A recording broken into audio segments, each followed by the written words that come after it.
Hello everyone, আজকে যে দুই টিম নিয়ে কথা বলবো, যে অপশন নিয়ে কথা বলবো, সে অপশন আপনারা নিচের দিকে স্ক্রল করলে পেয়ে যাবেন।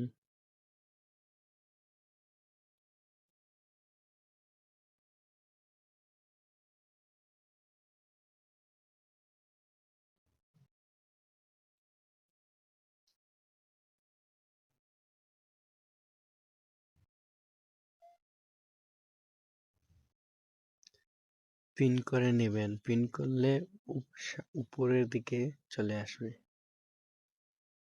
হেড গোল। হেড গোল মানে কি? দুই টিমের মাঝে যে কোনো এক টিমে মাথা দিয়ে গোল করলে এটাকে বলে হেড গোল। যেমন চেলসি একটি গোল দিল মাথা দিয়ে, আপনি এসে ব্যাট করলেন, তাহলে এই ব্যাট আপনি উইন হবেন।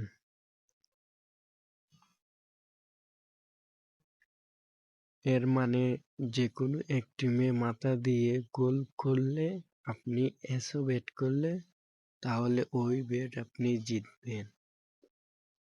আর দুই টিমের মাঝে কোনো এক টিমে বা গোল দিতে পারলো না মাথা দিয়ে, তাহলে আপনি নতে ব্যাট করলে ওই ব্যাটটা আপনি জিতবেন। আমি আবারও ক্লিয়ার ভাবে আপনাকে বোঝাচ্ছি। চেলসি যদি মাথা দিয়ে গোল দেয় তাহলে এসো ব্যাট করলে ওই ব্যাট আপনি উইন হবেন। প্রথম টিমও গোল, দুই টিমের মাঝে যে কোনো এক টিমে মাথা দিয়ে গোল করলে আপনি এসো ব্যাট করলে ওই ব্যাট জিতবেন। আমার সাজেস্ট হলো গিয়ে সচরাচর মাথা দিয়ে গোল হয় অথবা হয় না। সব টিমও গোল হয় না, আবার সব টিমও গোল হয়। আপনি বুঝে প্রেডিকশন করে আপনি ব্যাট ধরবেন।